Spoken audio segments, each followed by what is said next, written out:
Welcome back to the Handoff from Trusted Health. I'm Dr. Danny Bowie, Chief Nursing Officer of Trusted Health. This season, we're covering all things healthcare innovation and the importance of fearless leadership for change. It's only fitting that we kick off this season with none other than Dr. Rose Sherman, a nationally recognized thought leader and keynote speaker on nursing and healthcare leadership.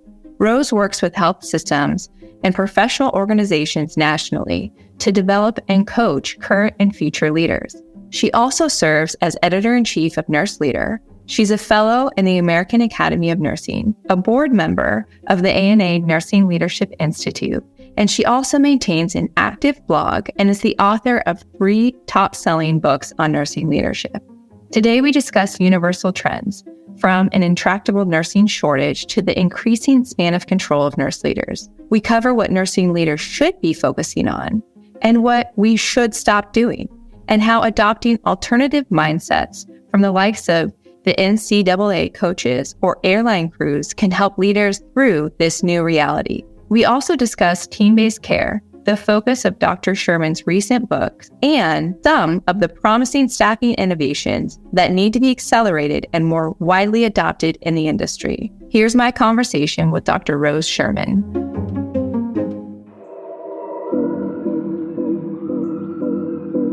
Dr. Rose Sherman, welcome to the Handoff. Well, thank you, Danny. Thank you for having me. Yeah, I'm really excited to talk to you today, right now, and how we're leading this new podcast series is around the topic of healthcare and innovation. And you just bring so much knowledge and insight in the industry. I can't wait to get started. As I've been thinking about the podcast and just our listeners and how we're really focused also on the innovation, but the care delivery to our patients, I would love it just to start if you could share a story or patient experience that was really impactful in your career. Well, Danny, there's so many I could share, but one that I think had a really profound impact on me and probably is very related to some of the topics we're going to talk about today was while I was a leader in the Department of Veterans Affairs, I was selected to be part of an executive team that opened up the VA Medical Center in West Palm Beach, Florida.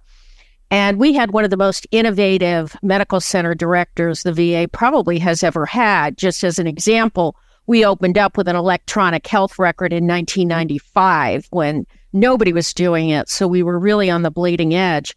And this medical center director, who was himself a Vietnam veteran, something that he was really focused on was making the medical center very veteran-centric.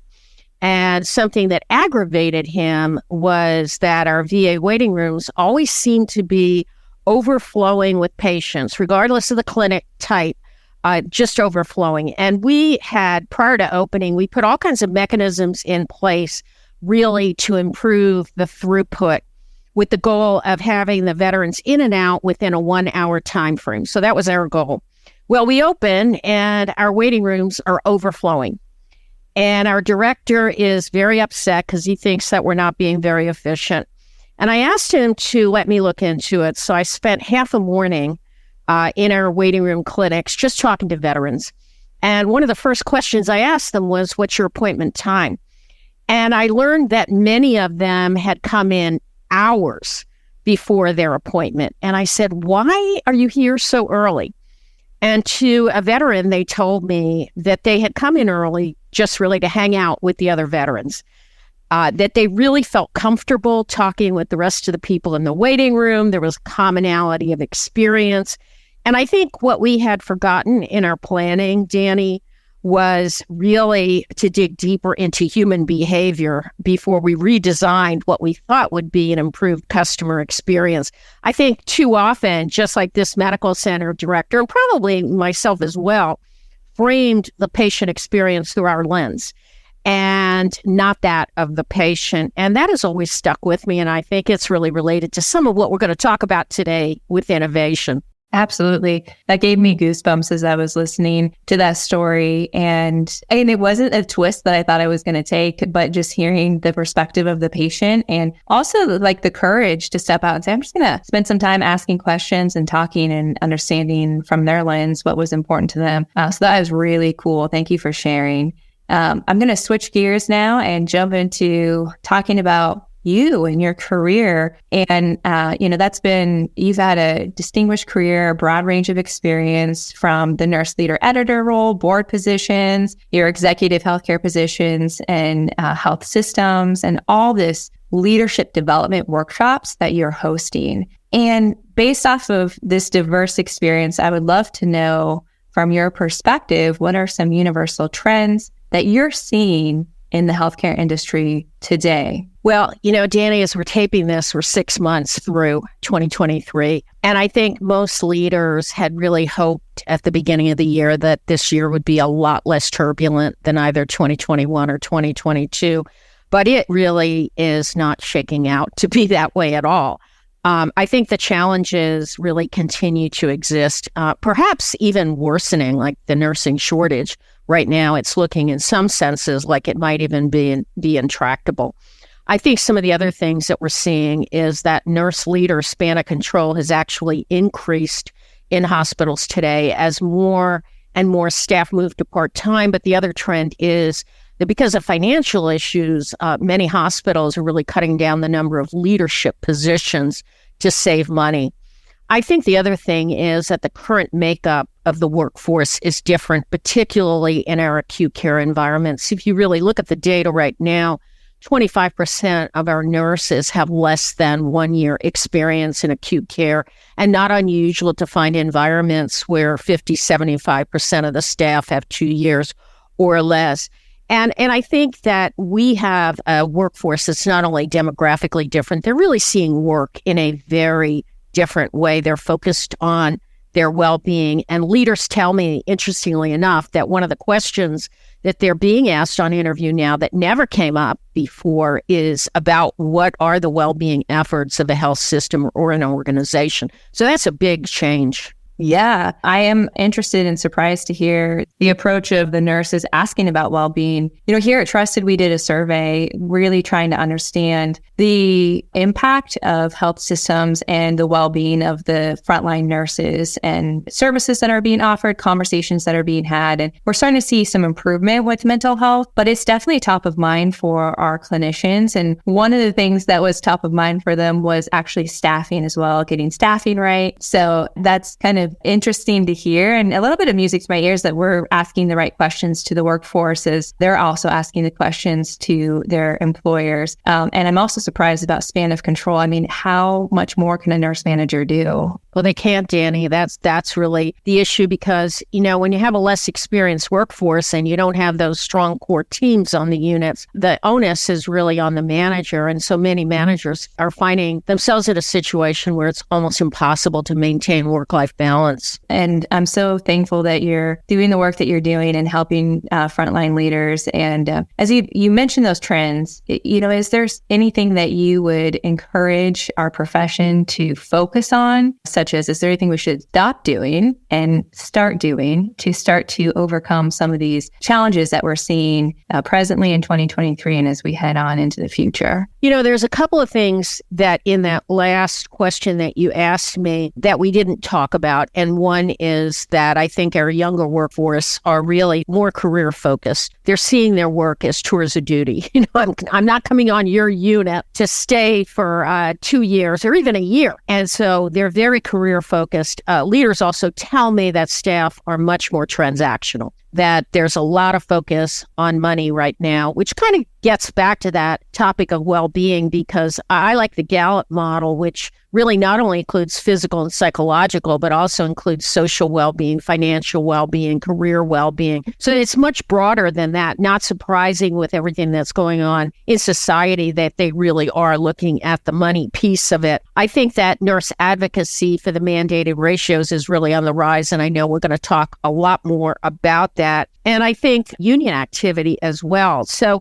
as I think about what healthcare systems need to do and what nurse leaders need to do, I think some things really pop out at me. One is that I think we do have to have some frank discussions about what nurses should stop doing. When medical centers really examine what nurses are doing, 50 to 80% of what they're doing right now does not need to be done by a nurse. So we don't have a workforce that's working at the top of their scope of practice. We're in a situation right now where there just isn't enough of us. There isn't enough of us, and there probably will never be. And so we need to leverage both technology, but also other team members so that nurses can really work at the top of their scope of their license. I think these things are really important, especially now. I would agree. I'm glad you brought that up. And it's critical, I think, engaging. As you mentioned, there's not enough of us. There's a lot of work. There's not enough of us. But how can we be smarter about the work that we're doing, both in the essence of team formation and building strong teams and how we can operate together, but also engaging technology and doing that in a way that we want to elevate the top of our license and practice at the scope that we were trained to practice at. Because I know nurse managers, oftentimes a nurse manager comes in and they're meant to be, they're master's prepared nurses. They've been trained in evidence-based practice,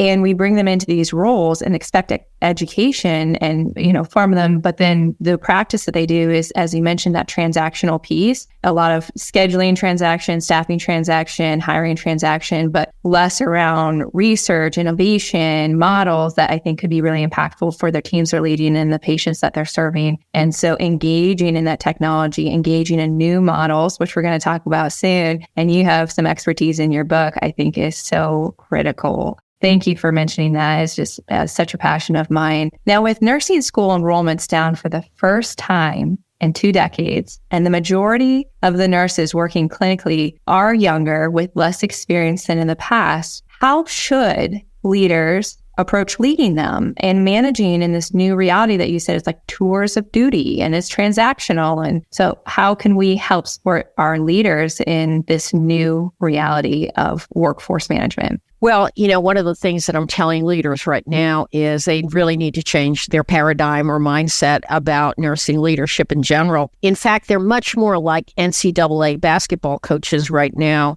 with a roster of players who leave for the NBA after playing for just a year. So they have a whole team of one and done players. And so when you have a whole team of players that is constantly moving out and on to other things, I think we've moved into a different kind of an environment. There's some really good work around this by Dr. Amy Edmondson at Harvard University. She talks about teaming versus core teams. And so what has to happen in that environment is that you really have to hardwire quality, safety, communication in ways that you've never had to do before. And, in some senses, I think we could look to other industries. And the one that I think about is the airline industry. When you get on a plane, sometimes those crews have never flown together before. They all know their roles, but they don't necessarily know each other. So how do we become a high reliability organization in the face of all this kind of chaos and change? Because what Gallup is telling us right now is, they're talking about a major culture shock, that what happened with COVID is like an asteroid hitting the planet.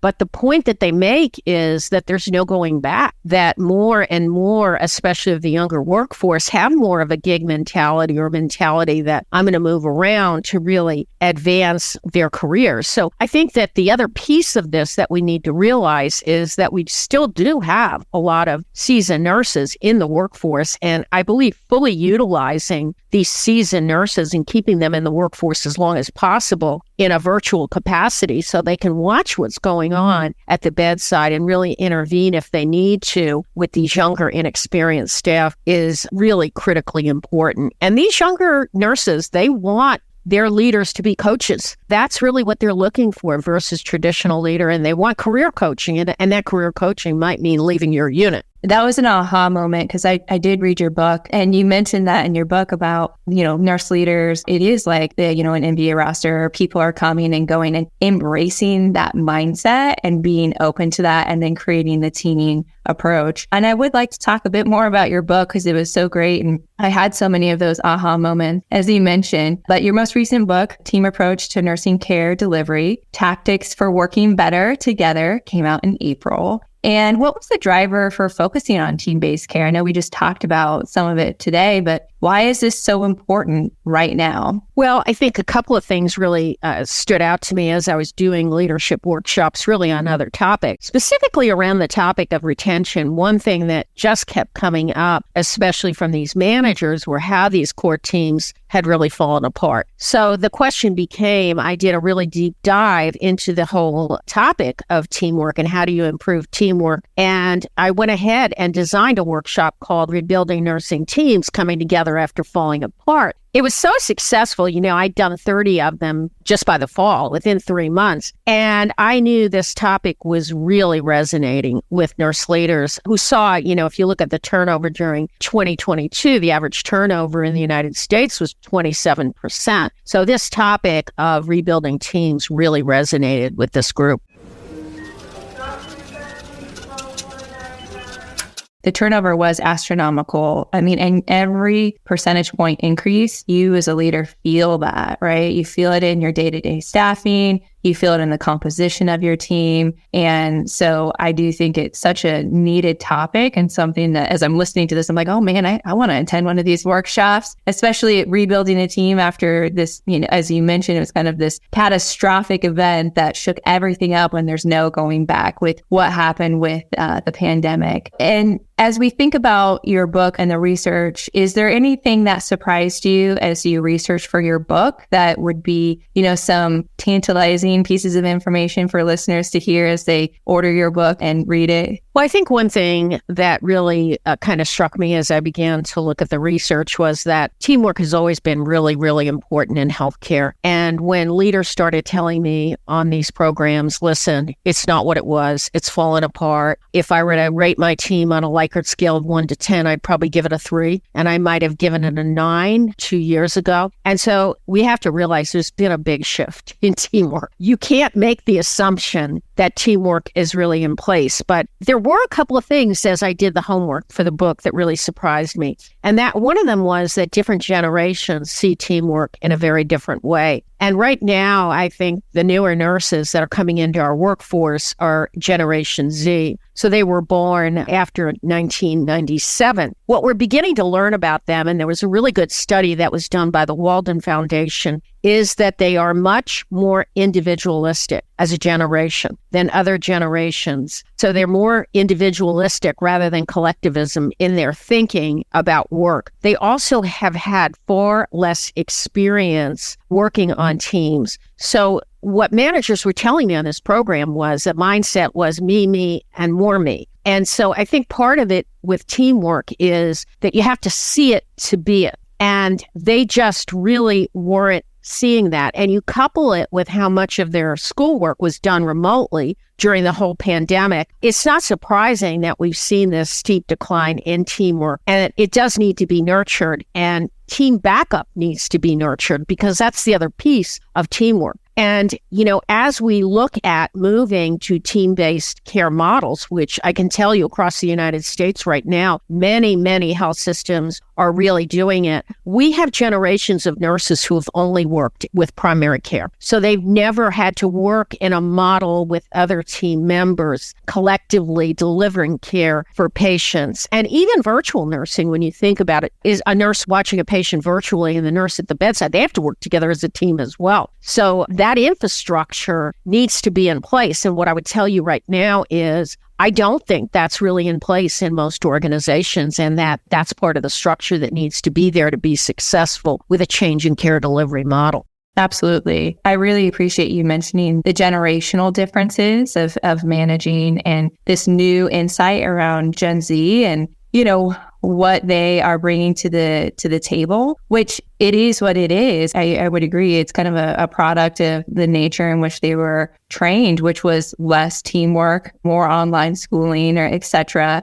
And so being able to embrace that and be successful as a leader, understanding that about a segment of your workforce and then the other segments of your workforce and how you can start to bridge those gaps. Just one more thing on that, Danny, that I didn't bring up was that the other thing I think we need to think about is just the influence of social media on this generation. And if you really look at the social influencers, your nurse Erica's, your nurse Blake's out there, there's a real me first mindset among those social influencers. It's all about how many likes do I get, how much attention is being placed on me. So we're battling a little bit of that from the culture as well. Yeah, I would agree. And, I think this is this unique dynamic too. I've heard a lot around like organizational loyalty, and that's declining, but it's also, I think, somewhat refreshing that this new generation is rising up and they're saying, hey, well-being is important to me. And the concept of my work in the essence of me, like that is part of who they are, and ensuring that that is tended to and cared for in the right way versus more of like, I'm just going to have someone walk all over me and, and not be able to stand up for myself. So I'm excited to hear some of that advocacy around the importance of a nurse, but then also I think the finessing of bringing that into a team mentality,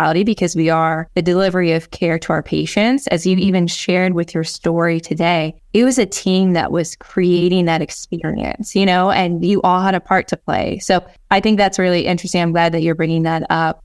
Staffing is always top of mind, I'm sure, for the nurse leaders that you're engaging with. And as I mentioned, when I did some of our research around frontline nurses and well-being, staffing was a huge impactor on the well-being of the workforce and their experience. And it's been a hot topic trending. We've seen it in legislation, different states trying to pass state staffing laws. I know Oregon just passed theirs, similar to that of California. I would love to get your perspective on nursing ratios or staffing standards. What are your thoughts? And if we look at staffing just by the numbers, where does that lead us to, in the next 10 to 15 years as a profession or workforce management strategy? Well, I think first of all, I understand why nurses and unions are advocating for mandated staffing ratios. We're not seeing the level of change in the work environment that we need to. And I think a lot of our nurses don't feel listened to. This comes up on every single survey, that they really don't feel that they're being heard. But having said that, as a backdrop, here are some of my concerns.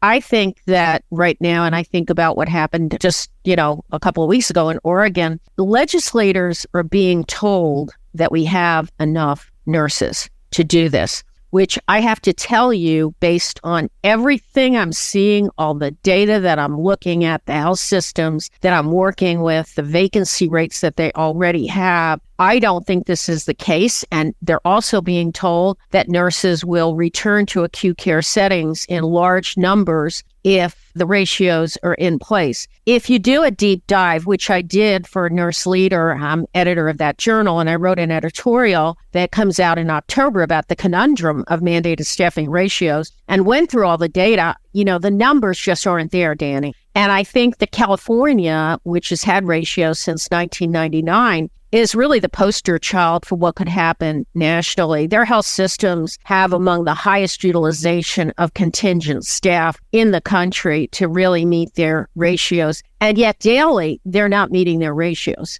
And so that's my big concern, is the numbers. The second thing is healthcare costs. As I mentioned before, 50 to 80% of what nurses are doing right now does not need to be done by a nurse. I don't think that there's anybody out there, whether it's patients, whether it's payers, whether it's health systems, and certainly the government, that wants to pay more for healthcare. And if we have nurses that are not working at the top of their scope of their license, that is what I believe is the first issue that one has to tackle before you really get involved with increasing the numbers of nurses. Look at whether there are other healthcare team members that you could offload at a less expensive cost, some of those tasks that nurses have picked up. So that's where I'm at right now. I understand the rationale from the nurse's standpoint, but I worry because I think the legislators are going to come back and it could undermine the credibility of nursing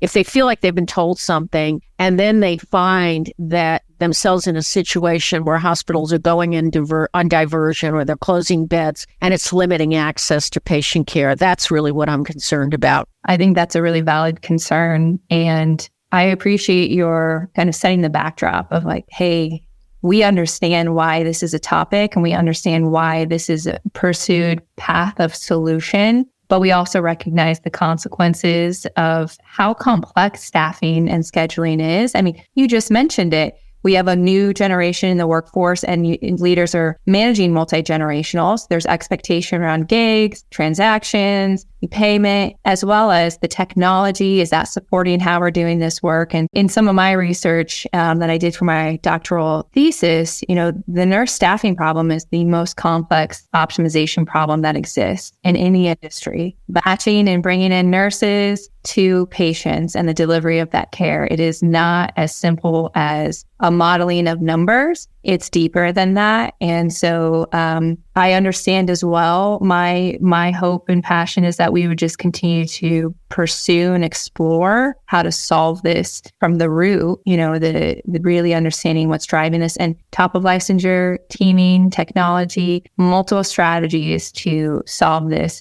Because I know our heart is to get the right number of nurses to care for our patients, 100%. Now, as we think about innovation, and that's what this new series and season is about, as we're talking to leaders and nurses and others across the country, what are some types of innovations that you're starting to see and some efforts people are making and talking about? And what are the things that aren't being talked about that maybe we do need to start thinking about for innovation and change? Well, I think the first thing is that nurses obviously want much more work flexibility. And I think all of the work that you've done around staffing and scheduling has really shown that. But if you have 50 nurses in a room and you ask them, what does work flexibility mean to you? You're going to get 50 different answers. It really depends on your life stage. If you're at home and you've got 2 young kids and you're trying to make sure that the daycare is open and stays open and that you get there on time, your idea of work flexibility is much different than someone that maybe doesn't have any kids in the house.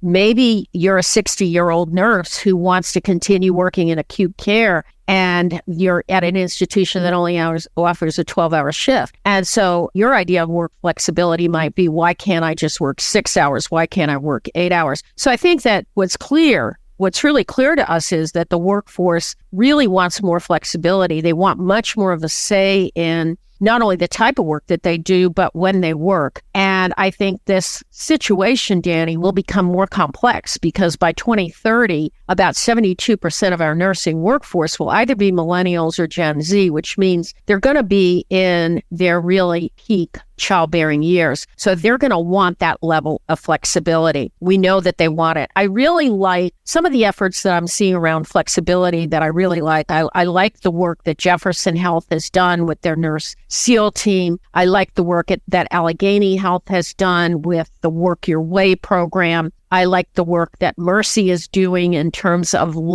different types of workforces and kind of putting them on top of each other, realizing that it's not a one-size-fits-all. I think we're seeing more health systems now with their own travel systems. I think that people are looking at innovations around self-scheduling. I think we're also seeing some really good innovation in our academic practice environments to help nurses be more work-ready. And one of the projects I particularly like is one that Emory Health is doing with Chamberlain, really preparing nurses to be able to move right into ICU and perioperative nursing by giving them badges and things like that during school. So there is innovation that's happening. It's just probably not happening fast enough, and it's not happening broadly enough is what I would say.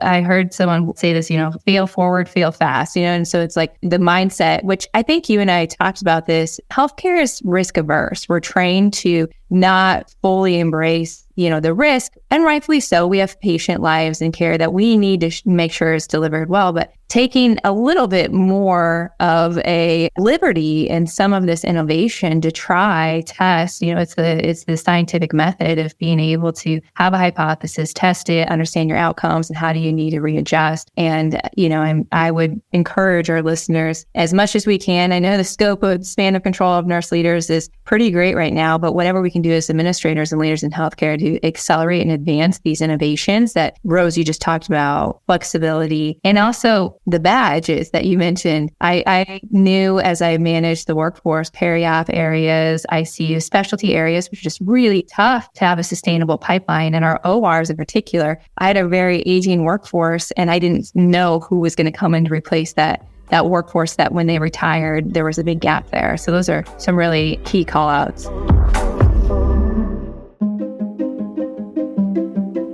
You know, you have had such a decorated career, and I've definitely looked you up on Google, and there's so much out there about your content, your thought leadership, but I would love it if you could share with our listeners today, Rose, where to find you, to contact you, and learn more about this important work that you're doing. Well, I think two of the best places that you can probably find me, first of all, is LinkedIn. But the second one, and for any of our nurse leaders that are out there listening that are either managers or maybe you have managers working with you, I have a blog, Emerging RN Leader. I write that blog twice a week. It comes out every Monday and Thursday. It's geared toward nurse managers. I've been writing it for 11 years. So there's hardly any topic that I really haven't written about. So if you're struggling with something, more than likely I have written about your topic, and I try to keep it really timely. So those would probably be the best ways to get in touch with me. Fantastic. Your blog is excellent. And we were talking before, you know, there's no topics off limit, right? Like you get in a room with nurses and there's a lot shared. And I'm so thankful for that transparency and ways we can talk about, one, our practice, and then two, different elements of practice and how to move it forward. So thank you so much for this interview. Oftentimes what we do is we ask our guests to share with our listeners, you know, what is a final handoff that you would like to give to our listeners today? Well, I think it kind of circles back to what I talked about at the very beginning. I think sometimes when we're in leadership, particularly senior leaders, tend to view what's happening today through the lens of their own experiences, and they're really not getting in there and really talking to frontline staff about really what's happening, particularly these much younger frontline staff who are having a very different experience in healthcare than probably senior leaders have for a variety of reasons, not only because volumes are up and acuity is up, but also patients and families, a lot more incivility, worrying about physical assaults. So that would be one thing that I'd say. The other thing I'd say is that the innovation that you have talked about so much, Danny, there's so many challenges in healthcare right for now and in the future. And I think it can be paralyzing for a lot of leaders because they really are, as you mentioned, kind of risk adverse. It's part of your clinical training, but you have to start someplace. And if you're waiting on people to write evidence-based articles to show you what's going to work in your environment, I think you're really losing ground and losing it fast. So I would say just get started. Pick a few initiatives.